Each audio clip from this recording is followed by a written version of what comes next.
probably know that during those gatherings, it's high time for getting buttons pushed. Now, I definitely have been guilty of this for many, many years. I always said that I had often the best intentions to go home, see my family, celebrate the holidays together, only after 24 hours to fall right back into being an upset 16-year-old teenager, even though I was way older than that, because my mom had pushed those buttons with an accuracy, just like, someone who plays an instrument after practicing for years. She just knew what to do, and she didn't do it consciously, but she certainly did it in a way that made me feel immediately either upset, misunderstood, pushed to do something I didn't want to do, or having somehow to deal with some worries and concerns that were thrown at me. And I didn't for a long time know how to not fall back into this self-defense mode, into this mode where either I was stunned because I couldn't really believe that she still brings this up or still has these questions for me, or I felt like that I got immediately angry and frustrated and lashed out back. And it's funny because we did this, of course, I'm German, my mom was German, so we were kind of, getting back and forth in German. And one of the first years Danielle, my wife, was with me, who is American, she didn't understand a word we were saying, but she heard us bickering back and forth at breakfast, and she was so shocked how we talked to each other that she really started to break out in tears. And we both then, stopped and looked at her, and what's going on? She couldn't understand how these two lovely people are somehow getting so quick in a disagreement. And why? Because I let my buttons get pushed. I cannot blame my mom because I couldn't change her. I couldn't really do anything about her inner workings of wanting to still have her child back or still wanting to have certain kind of control over me or whatever the reasons were why she pushed my buttons. But what I did and how I responded was certainly not really nice, and it didn't bring me any closer. And the fact is, we all have probably those moments where we just feel that when our buttons get pushed, that we want to push back or want to avoid the people around us, and we don't feel any closer with them. And to be honest, I feel this is actually something that gets worse and worse. That more and more people push our buttons. More and more people feel also emboldened to just spout out and say whatever they think and feel, and not really worrying about if it's hurtful or inappropriate.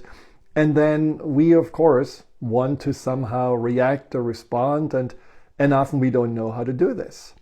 Some people say there is a second climate change happening, where the climate of respect and politeness is slowly fading away and making room for the climate of anger and frustration and fear and distrust. And I think there is truth to that. Now, on the other hand, what I find is true, that we become less tolerant with each other. I mean, we just saw it so clearly with this whole terrible war in Israel and Gaza, and how if you say one thing or you say the other thing, you definitely will get backlash, you will get canceled, you're in trouble. So that lack also of just being open and maybe curious and somewhat acceptant and tolerant of other points of view, I think that's another thing that we really have to work on, because we are creating more and more two kinds of interactions or two kinds of people. There are the people that feel that they have the right to just spout out whatever emotion comes up, and then there are the people that are afraid of voicing their opinion or even having a voice, period, because it really is maybe too stressful. There's too much, again, backlash or judgment, and so they shut down. So there's either loud ones or quiet ones, and that is not really a society that we want to create, because that doesn't create any kind of sense of connection or community. And we can already see it in our families. Observe today how many topics were avoided, how many times there was some buttons being pushed around, how many times one was speaking and the other one was just like becoming more and more quiet and more contracted. And just notice who you want to be in this setting. Do you want to be a force that just creates more anger, more frustration, more conflict? Or do you want to be a force that says, no, I want to change that. I want to do the Gandhi thing, be the change that you want to see. I want to be more in a place of compassion, understanding, maybe a force of peace, but certainly not a force that just perpetuates all this negativity that, we are often surrounded with. So what can we do to not let buttons get pushed? Because the buttons are there. Somehow I think they get early installed when we are little, and they are just all over our subconscious mind, and we do get them pushed until we make some choices. And the first choice we have to make is to not react. Now, that may sound easier than done, but I'll explain more about this. Because a button that gets pushed but is deactivated doesn't really work anymore. So if I, for example, would have simply not reacted to my mom asking me to call my childhood friend I hadn't talked to in 5 years because he really waits for this call, if I would have just simply let this button be deactivated and say, sure, I'm going to give him a call later, and just be relaxed about it and not react to it, Danielle would have not cried, and we would have actually gone swimmingly along on that day until other buttons would have been pushed. So there is something about also choosing to know that it is our responsibility on how to respond. And the emotional reaction where we right away get into this, I want to teach them a lesson, they are wrong, or I need to push back, or I need to make sure that they know that this is inappropriate. It's all true, and there are certain ways we can do this, but the emotional reaction, that's what we need to choose to either give into, which unfortunately often brings the worst out in us, or to say, no, I'm gonna take a breath, I'm gonna step back, maybe go to the refrigerator or the washroom and just not let that get under my skin. It's a really, really powerful thing, and this saying, what other people's opinion is about me is none of my business. I think that's absolutely true. We just have to let this not be something that we respond to it, because the truth is, I find when my buttons got pushed, that on some level, I actually believed what the other person was saying, that it really affected me on some level, and I had to look closer why that was. And the example was with my father. For many, many years, my father said that he was worried about me, concerned about me, because I left medicine and I started coaching, and he didn't understand why and how is it supposed to work, and what are you actually doing. And there were the same questions over and over again, the same concerns in his voice and the same worries that I'm just going down into this drain of, I don't know what he was thinking, destitute. And I bought into it and I felt it, because the truth was, I also doubted myself. I wasn't really sure that I can do what I wanted to do. I wasn't really sure that leaving this safe place of the academia and medicine was the right way for me. I just knew that what I wanted was, or what I wanted to do with coaching was way more purposeful, gave me much more passion, and also gave me a greater sense of fulfillment when I worked in it than when I prescribed medicine or just had to treat people like little machines, because there was no time to really learn to know them, understand where they are coming from. So when I was insecure and that button got pushed, of course, there was more insecurity happening. So sometimes we have to really understand also that that internal work of knowing why does this affect me can also help us to grow and eventually heal for whatever that wound or that doubt inside of us that got activated through the button pushing. Now, another thing that besides saying I will not react is to stay in your power and make that choice, because our power is sacred.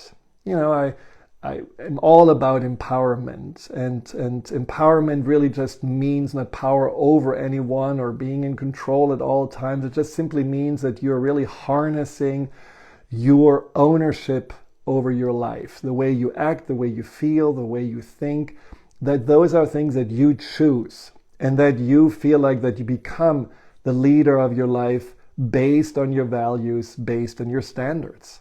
And staying in your power also then means that when you overthink what just happened, when you get rattled by some remark, someone pushed your buttons and you become angry or you become somehow, into this spinning mode. What should I have said? Why did I not come back with that remark? That would have been really good and seething. That would have showed him a lesson.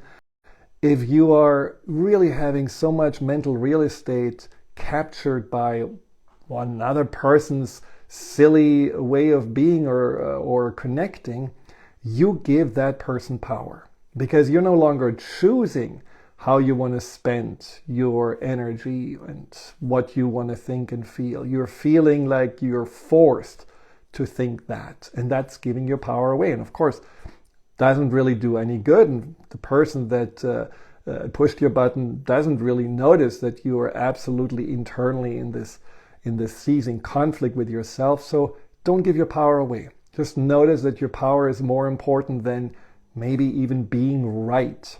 And again, changing this person that is around you. And so for you to be in your power, just set your standards. This is what I always feel like before the holidays, and I should have done this, I never did it, which I feel kind of regretful about. Prepare yourself on how you want to show up and how you want to respond when those remarks happen, when those fingers come out to push your buttons. Just know what you want to do. How do you want to show up? And as you are just rehearsing this, let's say, for example, there is Uncle Bill, and you just know that Uncle Bill is someone that will or could have in the past pushed your buttons.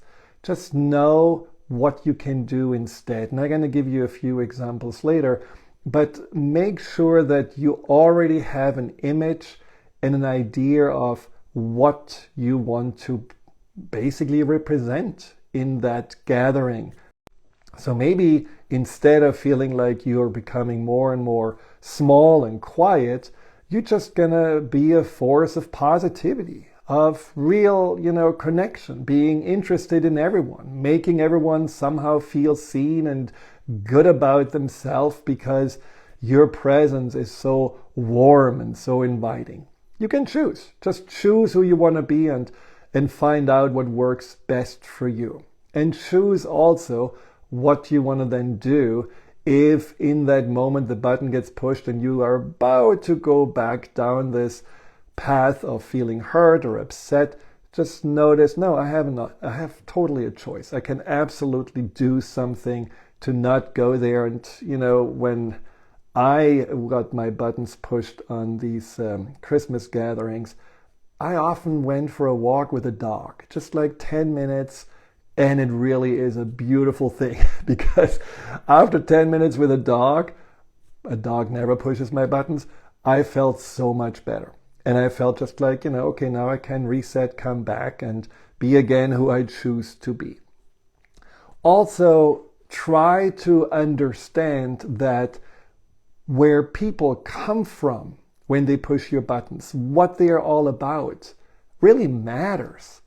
Again, my father, when I could put myself into his shoes, and I realized that he had gone through a tremendous hardship in his childhood, and he was in World War II and almost died, and He never really left, besides going into the war or into medical school, the town he was born into. So all of those things that actually he was going through made him look at me with complete disbelief, because he couldn't understand that I moved to the US. He couldn't understand that I was making this choice, this crazy bold choice to leave medicine. And so all of those things scared him because he couldn't put really himself into my shoes. But I could put myself into his shoes, and I could understand that he had a very small comfort zone. And getting out of this comfort zone was scary. And that fear he projected onto me. And that is how he pushed my buttons. And I think how just my presence and my choices pushed his buttons. So that really helps to get a little bit more into the mind of others and really imagine that you understand better where they are coming from. For example, Uncle Bill. Let's say Uncle Bill is really the guy who always makes these very inappropriate remarks and always tries to be funny, but no one really finds him funny. So put yourself into Uncle Bill's mind for a moment and realize, well, he's alone. He never got married, or maybe had a divorce early on. He always feels like a misfit because everyone else seems to have it together, but not him. So he always gets some negative attention because he needs attention. So when you put yourself into his shoes, you feel like this not fitting in. And he almost, needs to play that role because that's the only role he can play in the family, the only way he can be. When you understand this, you can either judge him, which is a choice, but you can also have compassion for him, because it kind of sucks to be in his shoes. And then with that compassion for where he's coming from when he does that, you can also feel that he doesn't really have any power anymore, and he cannot take your power away by pushing your buttons, because it's simply an expression of how he feels, probably lost, alone, and unwanted. And so when you are curious and become a little bit like this anthropologist and just trying to figure out, who are these people I'm with here? I may believe I know them, but I only know what I see. I only know their roles they're playing, their mask they're hiding behind. So if you really just want to be a little bit more curious about what's truly driving them, you can actually also find out that everything they're doing is just about them. This perception is projection. What they see simply only says 99% about them and nothing about you. That can be very, very helpful. And that certainly gives you also a sense then to choose what you want to do about it. That's the external piece. So now internally, you're feeling like, I can take a time out. I don't have to overthink what they're doing. I'm going to take my power back. I'm going to go with the dog. I will rehearse how I really want to be, because it's up to me how I want to respond and how I want to share myself to this family. No one can make me feel like a little monkey who basically just jumps when they are whistling. All those are internal decisions you make. Now, the external way to deal with this is that you also have boundaries when necessary. Now, a boundary can be like going and just, again, disconnecting from the situation. Can be the best you can do in that moment, just not really feel like that you want to further engage because it doesn't really feel great. But it can also be something where you're saying like, hey, you know what? I'm going to say that this is not appropriate. I don't really appreciate you saying racist or homophobic jokes, and I don't really want to be around that. So you can push back, and I think it's important sometimes to do that, because we cannot just let this negativity become bigger and bigger. You don't have to be mad, you don't have to scream, but you can be clear, calm, and firm. And I certainly find that very important. And when it becomes personal, when there is a personal remark or something about your body or your choices, you simply can also push back and say, when you say this, when you ask me this, it really makes me uncomfortable. It makes me feel that you want to make me feel bad, which I assume you don't. And then you can also find then this necessary healthy boundary to make a person stop doing the things that potentially can hurt you. So a boundary is not a bad thing. It doesn't mean that your buttons got pushed, but it also means that you are telling the person that you have your own standards and that they are not allowed to simply, steamroll over them. So I think that's an important one. But then also try when you are, let's say you talk with someone and they are going on and on about why the earth is flat. And you just want to scream and yell and show them pictures from NASA out of space. But you just say, okay, no way, I cannot convince this person. They are so steadfast in that belief. Let's change the topic. Let's talk about how about those, Seahawks, or talk about something that you can find a common denominator, something you're both interested in, or the food or the weather.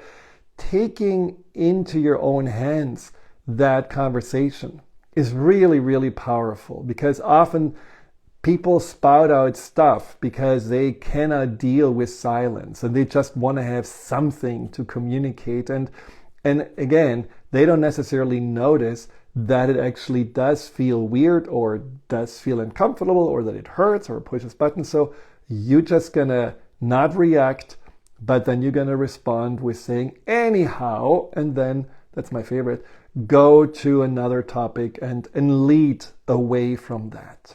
And leading away can really be more powerful when you know where to lead. Because all the people that pushed your buttons, those are the people we usually want to avoid. But what if you this time choose to not avoid them, but to actually feel that you're getting them better and that you are maybe making them better? So rather than letting them get the worst out of you, try to bring the best out of them. How about that? And for that, you can simply think about what their core needs are. I just mentioned my dad. So his core need was to feel reassured. So I just needed to tell him more about why everything is going great and how satisfying it was to work with these people and how many successes I had, and tell him stories. And you could see that he completely relaxed because all he needed was reassurance. He needed me to be strong so that he could feel stronger. And then there are the other people. There are people that feel totally angry and always controlling. And then ask yourself, what do they need? What's really going on? And I think those people often feel pushed aside. They feel often that no one really cares. So they get this form of attention. And so my father-in-law, by the way, was one of those. And so asking him questions, showing some curiosity and giving him a drink, that usually really made him quiet. And so there are ways also for you to know that when people act like this, they often just do it because they don't know better, but often inside there is an unfulfilled need or some form of pain. But then they also want a little hope. They want to see a little bit that there is something good happening, and they want to be reminded of that. And the people that are often the know-it-all, and they are just reading the sermon of how great they are and how much they have accomplished, and they are afraid of showing vulnerability. They are afraid of really admitting that they also have problems and challenges. So lead by sharing your own challenges. Talk about your own anxiety. Share with them that, this was a really hard year because ... You may be surprised that all of a sudden they are opening up. And all of a sudden they may admit, yeah, it was also difficult for me. And you may forge much closer connections. The point is that when we are getting buttons pushed, it's all up to us. It's our choice what we're going to do with it, to deactivate the buttons, to make sure that our buttons are not just perpetuating themselves, but really learning from, why does my button get pushed? Is it my own insecurity? Is it that I still feel like somehow I am not good enough, or I don't really like my body, or I'm not really sure of what I'm doing. Just notice that when the buttons get pushed, you react less when you know that whatever topic is brought up, you have absolute clarity about. You're at peace with it. You know what to do. And then that button has really no power anymore, and the person who's trying to pushing it also has no power. And then try to also really get to the next level. Don't just feel like I will not get my button get pushed by having Teflon all around me and everything is just bouncing off. Yeah, that's nice. But I feel that doesn't bring us any closer. That brings us again into these two fronts. You know, they're the bad people and they're the good ones, and there's nothing in between, and there's no bridge connecting. So let's connect the bridge. Let's try to make this the holiday season, or just an opportunity for you to bring that divide closer, to form connections that you haven't been able to form before, by trying to put yourself into other people's shoes, by trying to understand what they need and where they come from, and by trying to just give them a little bit attention and compassion that way, and see what's going to happen. I think as we all want to somehow grow and evolve, I think we are the ones that need to be at the leading edge of making a difference. We cannot just go in this tidal wave of negativity. We have to really stay in that more positive place, not judging the negative ones, but helping them to also see it's safe. It's safe to be positive. It's safe to be vulnerable. It's safe to be open, and it's safe to grow. I think if you are curious, if you are compassionate, and if you're also clear that you know who you want to be, I think you're going to actually get a lot more enjoyment out of this day and out of the holiday season. So don't see the people that push your buttons as your enemies. See them a little bit as your projects this time. Hi, Dr. Friedemann here. Thank you for tuning into my YouTube channel. If you're interested in learning more about fear and anxiety, here you'll find guided meditations, webinars, and interviews with some of the most renowned experts in the field of empowerment. Delve into the over 230 videos and more to come every week.